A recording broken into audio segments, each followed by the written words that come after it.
Semangat dan semangat pagi, fams! Gimana Ramadannya? Pasti selalu asik kan untuk kita jalankan? Gimana enggak? Bulan ini memang banyak keberkahan dan juga seru, fams! Tapi nih, di awal Ramadan kayak gini, beberapa hal bikin kita panik. Misalnya, ada aja kebutuhan di bulan Ramadan yang ternyata kita kekurangan, sehingga harus melengkapinya. Rabot lah misalnya, ada aja yang rusak atau hilang pas lagi dibutuhkan. Kalau kaum ibu-ibu sih paham banget ya soal beginian nih. Gak heran, fams, kalau beberapa barang jadi incaran dan buruan untuk dilengkapi. Ini dalam rangka mempersiapkan dan menjalankan bulan Ramadan dengan lebih bahagia tentunya. Ya nggak?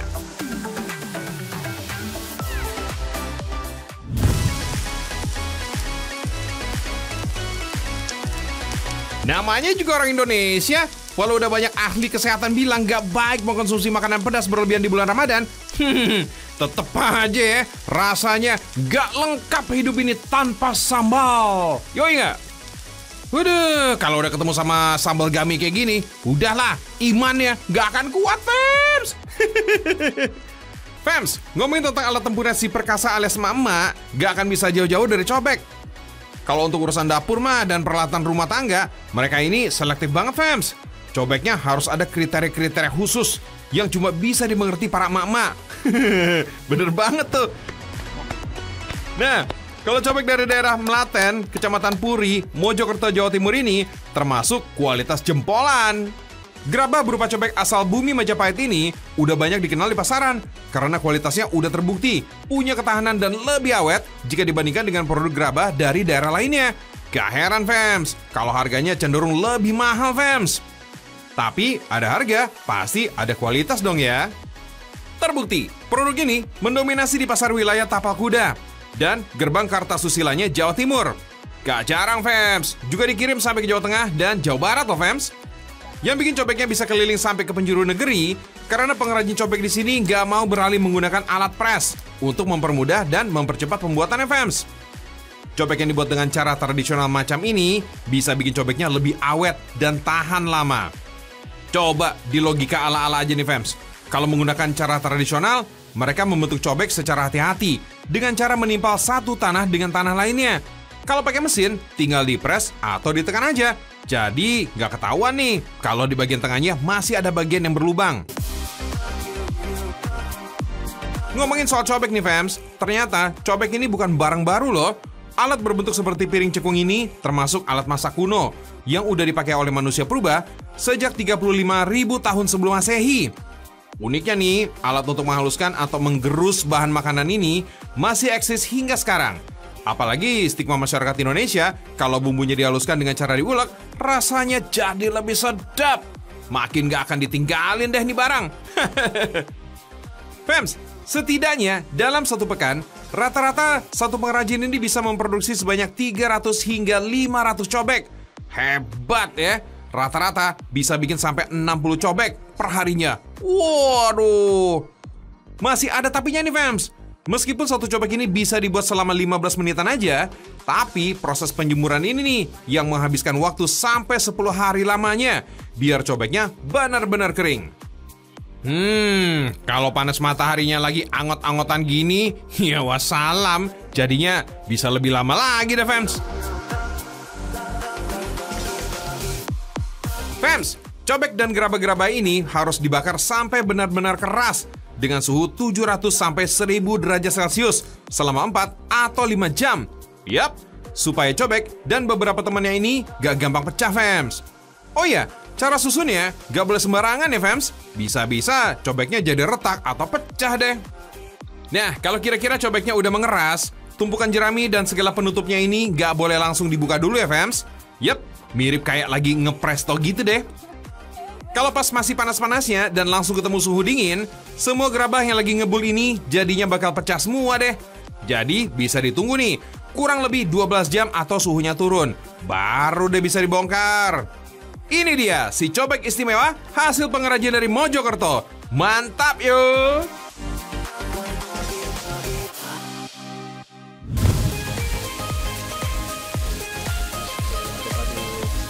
Siapa sih yang nggak butuh goreng-menggoreng di bulan puasa ini? Tentunya perlu banget dong ya. sekedar menghangatkan makanan, menggoreng hidangan sederhana, bahkan membuat masakan rumit yang endo, semua bisa. Boleh dibilang, wajan tuh udah kayak alat masak sapu jagat. Untuk menumis bumbu, menggoreng, mengungkep daging, bahkan merebus kaldu, semua bisa dilakukan. Wait, tapi nih, seperti yang dibilang tadi, ada aja kejadian wajan yang lama udah rusak lah, hilang lah, atau dipinjam tetangga belum dibalikin lah. Waduh, kerjaan siapa tuh? Kalau ini sih udah otomatis harus beli kalau kepepet. Yuklah, langsung aja kita ajak nih ke salah satu tempat asik di mana wajan-wajan ini dibuat. Yuk, cus! Di dalam dibalik pembuatan tahu, dodol, kerupuk sampai petis, produsen wajan jumbo ini terletak di dusun Murangagung, Desa Kebon Dalem, Kecamatan Bareng, Kabupaten Jombang. Bukan cuma punya penggorengan segede gaban aja nih, fams. Mereka juga mengklaim satu-satunya produsen rumahan wajan anti lengket di Indonesia. Biasanya, kalau wajan kayak gini kan dihasilkan dari pabrikan besar, fams. Wajan-wajan ini dibuat dari besi, fams. Tuh, udah kelihatan kan kalau beratnya pakai banget. Sebelum tahun 2014, hampir tiap hari bikin wajan jumbo yang harus dibakar dengan suhu tinggi. Karena makin kesini, harga bahan bakarnya mulai ngaco. Akhirnya mulai pakai mesin press kayak gini nih untuk mengurangi biaya produksi. Bisa sih kalau masih kekeh pengen wajan yang harus dipanasin dulu, tapi harganya jadi sedikit melambung. Maklum, penjualan wajan jumbo kayak gini gak seheboh dulu, fams. Kalau dulu bisa jual sampai 300 wajan jumbo dalam sebulan. Tapi kalau sekarang sih, 25 wajan yang terjual aja udah syukur banget. Makanya pengrajin di sini udah putar otak. Gimana caranya urusan dapur tetap ngebul. Makanya mereka berkreasi membuat wajan anti lengket dengan berbagai ukuran. Wajan yang masih berukuran kecil kayak gini diproses dengan cara manual. Masih harus diketok-ketok untuk bikin cekungannya, fams. Tang-tong, tang-tong. Wah, berisik banget dah. Usaha ini ternyata udah ada sejak tahun 1942 dan diturunkan hingga ke generasi ketiga. Yap, udah lama banget, fams. Pantesan hasil getokannya halus banget ya, fams. Kayak hasil mesin dari pabrikan gitu deh. Fams, karena yang kecil-kecil gini menggunakan tenaga manusia, jadi produksinya gak bisa banyakan ya. Meskipun udah dibantu oleh 16 orang pengrajin, mereka hanya bisa menghasilkan kurang lebih 40 wajan aja. Gak mau ngoyo banget gitu, fams. Yang penting hasilnya tetap diminati pelanggan. Wajan dan gagangnya yang udah berbentuk direndam dengan air keras untuk merontokkan karat-karatnya. Proses ini memakan waktu kurang lebih 15 menit lamanya. Tenang, wajan buatan Pak Hadi dan teman-temannya ini gak akan berkarat kok. Soalnya udah dikasih air soda juga untuk menghalau karat yang muncul pada wajan besi. Hebat loh mereka, bisa menghasilkan wajan berkualitas super tanpa bahan-bahan kimia dan peralatan mahal. Oh iya, gak lupa nih, tetap harus dihaluskan ya untuk menghindari sisa-sisa ketajaman besi ya, fams. Oh iya, fams, pasarnya bukan cuma sekitaran Jombang aja ya. Untuk penjualan, baik wajan yang ukuran cimit sampai yang ukuran manusia dikirim ke pabrik-pabrik di Sidoarjo, Gresik, sampai ke Jawa Tengah. Kalau yang jumbo sih kebanyakan digunakan untuk pabrik kerupuk atau makanan ringan, petis, tahu, dan masih banyak lagi. Nah, ini nih rahasia dibalik super lengket itu. Pak Hadi menggunakan cairan khusus yang dibalur ke seluruh permukaan wajan. Wajan berbalut minyak ini dipanaskan sampai warnanya berubah menjadi biru, fams. Nah, kalau udah lengket kayak gini nih, dijamin gak akan ada yang lengket-lengket lagi di masakan kamu, fams. Gak cuma itu aja, bahkan wajan yang terbuat dari baja ini diklaim awet seumur hidup, fams, dan anti penyok, fams. Konon, semakin sering digunakan, semakin nyaman penggunaannya. Wah, investasi jangka panjang nih, dengan harga yang murah dan super terjangkau. Gimana nggak murah?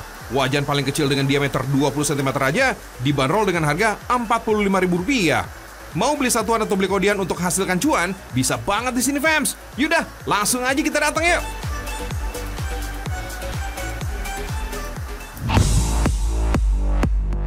Kalau kamu masih bisa kalap nih lihat yang beginian. Lihat nih, kamu pasti nggak asing nih dengan perabotan berbahan kaleng warna-warni ini. Di tengah merebaknya perabotan berbahan plastik, kerajinan ini juga nggak kalah eksis loh. Udah warna-warni, serbaguna pula. Wih, mantap. Buktinya, proses produksi ini masih terus berjalan sampai sekarang, fams. Pembuatannya diawali dari pemotongan lembaran plat besi sebagai bahan utamanya. Kemudian, dibentuk sesuai pola dengan mesin. Penemuan kaleng sebagai wadah makanan ini berawal dari masa revolusi Prancis di akhir tahun 1700-an. Saat itu, cadangan makanan tentara perang ini hanya disimpan dalam peti supaya nggak cepat membusuk. Selanjutnya, beberapa ilmuwan berlomba mencari cara untuk menyimpan makanan supaya lebih tahan lama. Nah, ditemukanlah wadah kaleng ini, fams. Setelah dicetak, plat besi direndam dalam air panas dengan suhu 100 derajat Celcius untuk menghilangkan kotoran dan sisa minyak hasil produksi sebelumnya. Biar gak cepat berkarat, celup nih ke dalam cairan anti karat. Terakhir, wadah perabotan diwarnai dengan pewarna mengkilap yang disebut lapisan enamel. Tenang, cat pelapis ini non-toxic kok, fams. Jadi lebih aman dan perabotannya tahan lama. Bahkan, wadah ini katanya lebih kuat daripada wadah anti panas dan tahan terhadap suhu tinggi sampai 200 derajat Celcius. Asal nggak jatuh dan menyebabkan lapisan cat terkelupas, dijamin aman deh, fams. Kalau catnya mengelupas, bagian besi atau seng ini bisa jadi berkarat, fams. Bayangin aja, kalau pakai beginian, buka puasa kita bisa jadi makin indah, iya kan? Hehehe.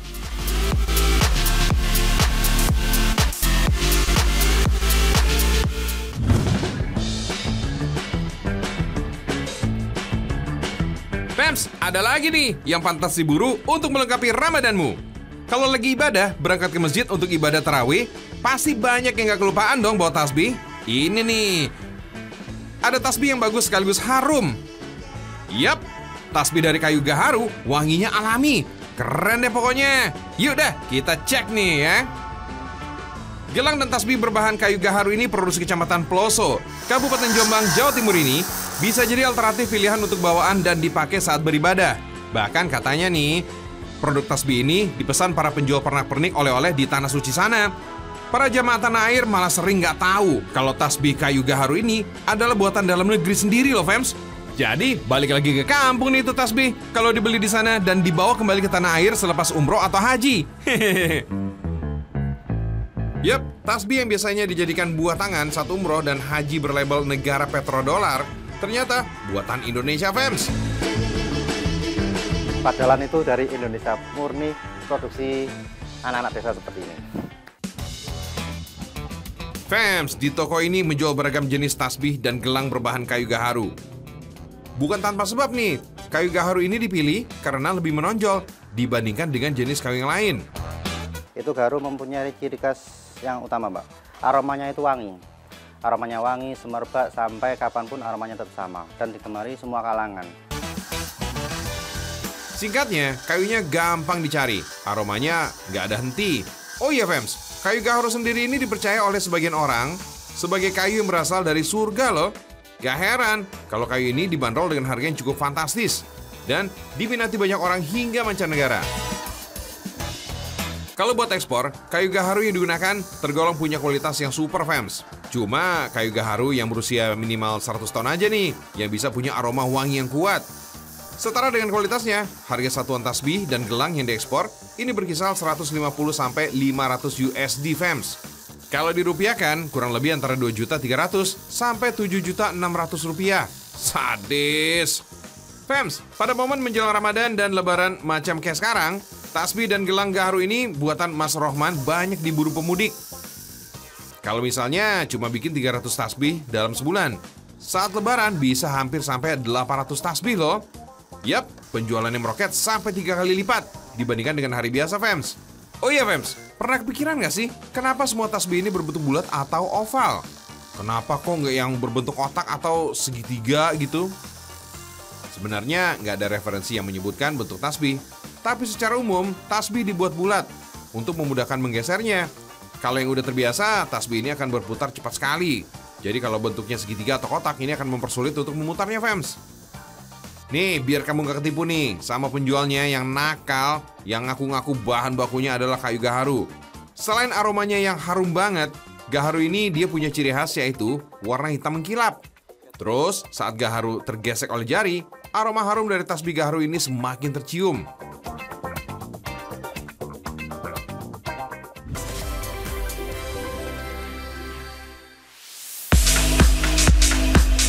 Loh, ada yang mulai lemes nih. Emang sih, bulan Ramadan bawaannya lemes aja ya. Tapi kita nggak boleh berlarut-larut ya. Kita harus semangat bergerak supaya lebih bugar. Olahraga saat puasa ini nggak ada salahnya kok fams. Tapi pilih olahraga yang intensitasnya ringan. Misalnya aja, berjalan kaki, senam, atau bersepeda santai. Dan satu lagi nih, pilih waktu olahraga yang tepat. Misalnya, mendekati jam-jam berbuka puasa. Nah, ngomong-ngomong bersepeda santai, ada tempat asik nih fams. Siapa tahu aja nih, bisa jadi pilihan kamu untuk mencari keringat di bulan puasa. Hobi bersepeda bukan cuma menyenangkan, bikin tubuh semakin sehat juga nih fams. Apalagi kalau bersepeda dengan pemandangan kayak gini. Aso geboy banget nih. Rute sepeda yang ditawarkan di sini emang beda banget. Waduh hai, jalur trekkingnya menantang banget. Ada jalanan mulus di tanah, berbatu, atau bergelombang kayak gini. Siapa sangka fams, lokasi sepedahan ini ternyata ada di kawasan Panyeweyan, Kabupaten Majalengka, Jawa Barat. Udara di sini suwacuk dan panoramanya memanjakan mata. Wah, cihui banget deh terasering-nya. Oh iya, Kabupaten Majalengka ini lokasinya strategis banget, berada di kaki Gunung Ciremai, sebagai salah satu gunung tertinggi di Jawa Barat. Misalnya sih, sepeda yang digunakan ini adalah jenis mountain bike atau MTB alias sepeda gunung, yaitu sepeda dengan medan off-road dengan jalur menanjak dan menuruni perbukitan. Jadi kalau kamu bersepeda di sini, hati-hati ya. Soalnya jalanannya terjal dan kanan kirinya juga dibatasi oleh jurang. So, harus tetap fokus dan waspada fams. Waktu paling bagus saat musim hujan atau menjelang musim panen. Hamparan sawah hijau dan sedikit menguning ini makin memanjakan mata. Tapi kalau musim kemarau kayak begini nih, jalanan jadi berdebu dan licin. Butuh skill yang cukup untuk menjaga kestabilan sepeda. Beberapa titik ini juga cukup sulit. Terkadang kita juga harus menuntun sepeda sampai dapat jalur yang lebih ringan. Saat turunan juga harus diperhatikan karena tekstur tanahnya humus dan bebatuan lepas. Bisa bikin ban sepeda selip nih. Pola treknya ngeri-ngeri sedap nih fams. Para pesepeda tetap balik dan balik lagi. Habis trek Panyeweyan ini memang ngangenin banget. Nah, kalau sepeda gunung, tadi punya roda yang bergerigi dan lebih tebal dibandingkan city bike yang mengaspal di jalan raya. Satu lagi nih fams, ban sepeda MTB ini dilapisi oleh lapisan anti bocor, biar ban dalam ini nggak mudah kempes dan rusak saat dipacu di medan dengan kontur permukaan yang gak rata dan tajam. MTB juga tak didesain untuk adu kecepatan aja, tapi juga mempertimbangkan aspek ketangguhan. Paling penting sih, jangan sampai kegiatan bersepeda ini merusak tanaman yang dilewati ya. So, yuk, mari sama-sama kita menjaga kelestarian lingkungan yang ada di sekitar kita.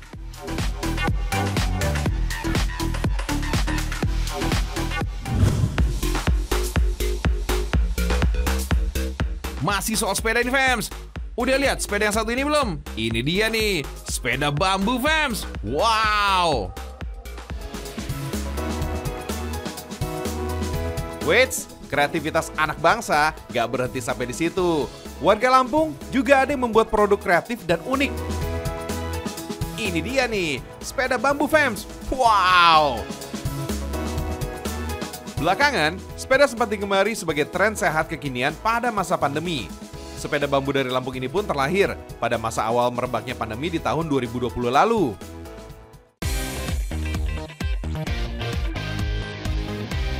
Fams, potongan bambu yang dipakai untuk sepeda ini didatangkan langsung dari dataran tinggi Dieng di Jawa Tengah. Bahan bambunya adalah jenis bambu cendani yang kekuatannya cukup mumpuni. Tumbuh di daerah pegunungan yang dingin, bambu cendani memiliki jeda antar ruas yang cukup pendek. Jadi unik dan futuristik gitu deh fams. Biasanya fams, untuk satu unit frame sepeda bisa dibuat dalam waktu minimal 4 hari. Pengerjaan yang masih manual dengan komposisi perekat yang kuat dan berlapis emang butuh sabar dan waktu ekstra. Satu unit rangka sepeda bambu ini fams biasanya dibanderol dengan harga 1,5 sampai 2 jutaan rupiah. Untuk sepeda siap pakainya sih, harganya beda lagi. Bisa sampai 3,5 juta ke atas fams, tergantung komponen sepeda yang dipilih. Selain ke wilayah kota Bandar Lampung, saat ini penjualan sepeda bambu baru sampai beberapa daerah di Pulau Jawa. Antusiasnya lumayan lah ya, untuk produk kreatif yang masih sumber jagung. Walaupun terbuat dari bambu, sepeda ini diklaim mampu menahan bobot pemakaiannya dari 80 hingga 100 kg. Emang sih sepeda bambu ini bukanlah jenis sepeda aksi yang bisa dipakai buat freestyle atau lompat-lompatan.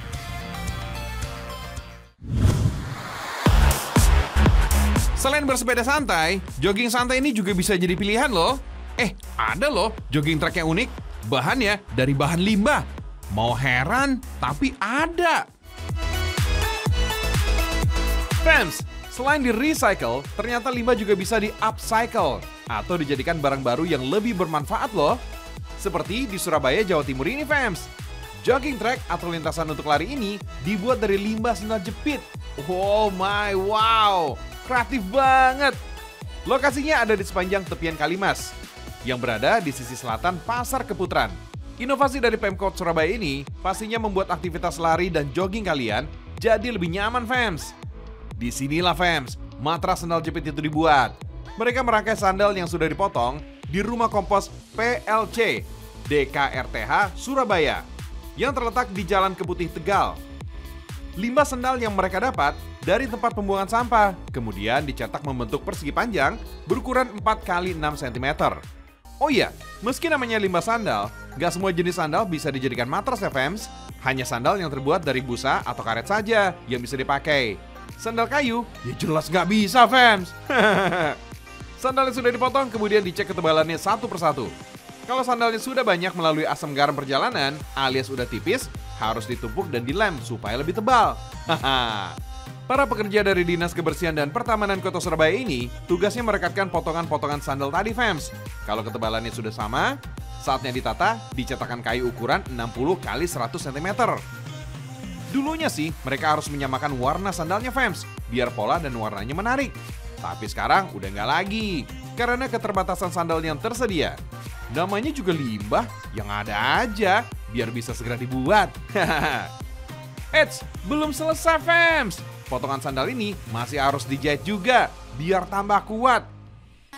Inilah salah satu proses yang perlu tenaga ekstra, menjahit sandal dengan ketebalan hingga 7 cm.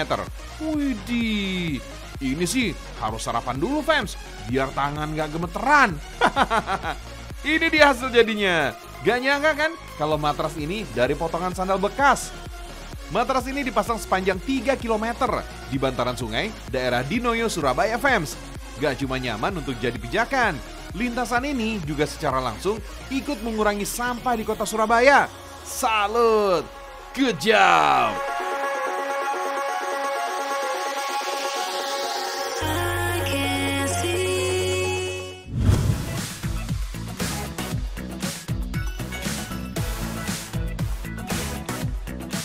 Yeehaw! Mengayuh, meluncur, melompat, dan jatuh gedubrak. Seru ya, Fams? Fams, ini sih bisa banget nih buat alternatif pilihan agar badan bergerak saat puasa Ramadan. Olahraganya santai banget dan seru. Wait, selain seru, ternyata tempat main skateboard ini gak biasa loh, Fams. Yup, normal is boring. Jadi, karena nggak ada skatepark lagi, teman-teman kita ini memanfaatkan atap rumah jadi tempat main skateboard. Kurang kreatif apa coba? Arena bermainnya rusak dan tidak mau ambil resiko bermain di jalanan yang berbahaya, gak bikin hobi main skateboard ini terhenti, Fams. Kalau kata pepatah sih, di mana ada masalah, di situ pasti ada jalan keluarnya. Hehehe. Oh ya, mini ramp tempat main skate ini dibangun di atas rumah seluas 84 meter persegi, Fams. Tepatnya di Jalan Antapani, Bandung. Nah, karena tidak terlalu luas, area yang bisa dipakai hanya 36 meter persegi aja nih. Makanya bentuknya setengah mangkok kayak gini, atau istilah kerennya half bowl, dengan tinggi 1 hingga 1,5 meter, Fams. Tantangan baru lagi nih, Fams. Bagaimana para pemain ini harus memikirkan banyak trik untuk memanfaatkan cekungan yang terbatas ini. Yang belajar di sini rame loh, Fams. Mulai dari profesional sampai anak-anak. Tapi tenang, ada yang ngajarin juga kok. Ngomongin soal skateboard, tahu nggak sih? Dulu, sekitar tahun 40-an, olahraga surfing lagi booming-boomingnya di California, Amerika Serikat sana. Masalahnya, ombak nggak selamanya bagus, Fams. Kayak kisah cintaku padamu lah. Halah. Nah, kalau udah gini, para pemain surfing ini cuma bisa bengong aja nih di pinggir pantai. Lalu, seorang pemuda kreatif bernama Frank Nasworthy lalu punya ide menambahkan roda pada papan selancar miliknya. Jadi, nggak harus main di laut. Oh iya, tahu nggak sih? Kalau dulu namanya bukan skateboard, melainkan sidewalk surfing. Skateboard kembali jadi tren saat aktor Marty McFly menggunakan sebagai alat transportasi di film Back to the Future.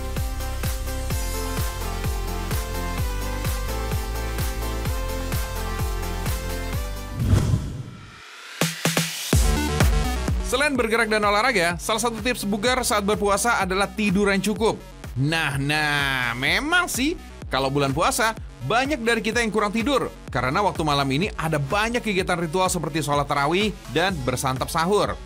Tapi ada nih alternatifnya. Kita buat aja nih tidur yang berkualitas. Pakai apa? Tahu nggak? Pakai getah. Gak percaya? Lihat nih yang satu ini ya. Pems, selain dari kapuk, bahan alami untuk kasur ini bisa juga berasal dari bahan lainnya. Bahkan dengan bahan ini diklaim akan bikin tidur kamu jadi lebih nyaman dan nyenyak. Dan pastinya awet dan bikin sejuk. Biasa disebut latex. Bantal dan kasur berbahan latex ini lebih awet dan sejuk. Terus punya sifat antibakteri dan anti alergi. Oh iya Fems, untuk menghasilkan latex alias getah alami terbaik, tanaman karet ini perlu dibudidayakan dan dipanen dengan cara yang tepat. Karet akan berubah menjadi tanaman yang siap menghasilkan kalau sudah berusia 5 tahun dengan cara penyadapan. Dalam sehari untuk 1 hektar pohon karet saja bisa menghasilkan 1,5 ton latex. Nah, kalau sudah terkumpul seperti ini, latex ini akan dibawa untuk diproses. Latex atau getah alami akan dikumpulkan di dalam tabung besar. Di dalam tabung latex ini akan diaduk supaya tidak mengendap, tidak lengket, dan teksturnya tetap cair. Kalau getah sudah jadi busa, maka tinggal proses cetak deh. Mulai dari ukuran single sampai king size. Lanjut, busa dimasukkan ke mesin oven dengan suhu 100 derajat Celcius. Dengan suhu sepanas ini, bakteri yang ada dalam getah karet nanti akan mati. Nah, tujuannya untuk memperlambat proses pembusukan getah karetnya, Fems. Untuk ukuran kasur single ini, Fems, beratnya bisa mencapai 43 kg loh. Wih, berat banget ya. Pantesan, melepasnya harus pakai bantuan mesin gini. Bahkan, masih butuh bantuan lebih dari 1 orang gini, Fems. Wah, semangat ya, Pak. Kasur berbahan dasar latex atau getah karet juga ideal untuk tubuh karena mengurangi titik-titik tekan pada seluruh permukaan tubuh. Kasur latex juga bisa membantu meluruskan tulang belakang, membentuk postur tubuh ideal, dan meredakan nyeri punggung. Kerennya lagi nih Fems, kasur dan bantal yang terbuat dari latex alami juga ramah lingkungan Fems. Wah, mantap betul!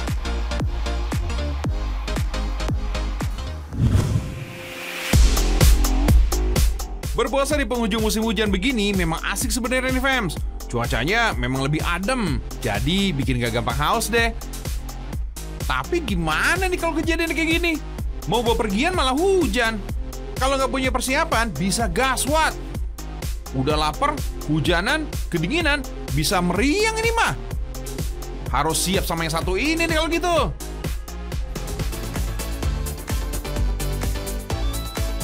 Nah, kalau yang ini, gimana jas hujannya, Fems? Cocok lah ya, P3K banget lah pokoknya. Pertolongan pertama pada saat kehujanan. Yang penting sih, aman, cantik, dan tetap modis. Jas hujannya juga macam-macam nih, Fems. Bisa pilih sesuai aktivitas kamu. Para traveler yang suka jalan-jalan, bisa nih pakai model velcro atau full kancing. Yang jelas, praktis. Sementara yang aktivitasnya naik motor, pakainya model resleting setengah kayak gini aja nih Fems, agar bagian bawah tetap terlindungi. Oh iya Fems, jas hujan ala hijab style ini awalnya belum full color kayak sekarang. Berbagai alasan produksinya sempat berhenti. Baru deh, di tahun 2015 perusahaan ini ngeluarin jas hujan kekinian yang modis abis. Ukurannya juga all size kok, dengan lingkar dada sepanjang 130 cm.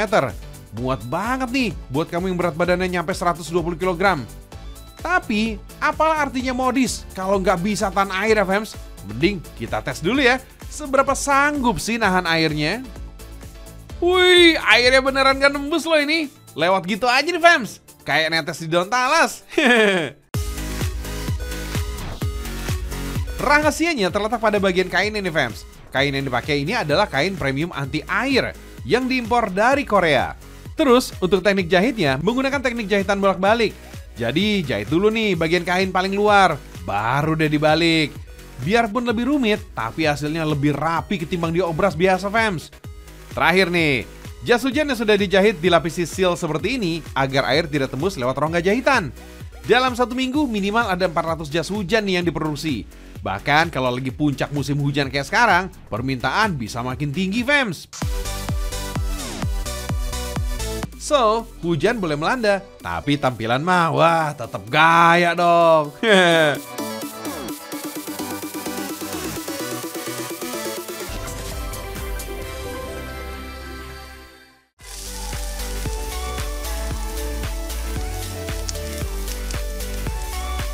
Gimana, fams? Udah kebayang kan?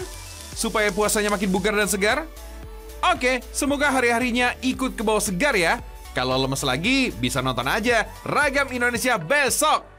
Tenang ya, masih ketemu lagi kita. Hehe.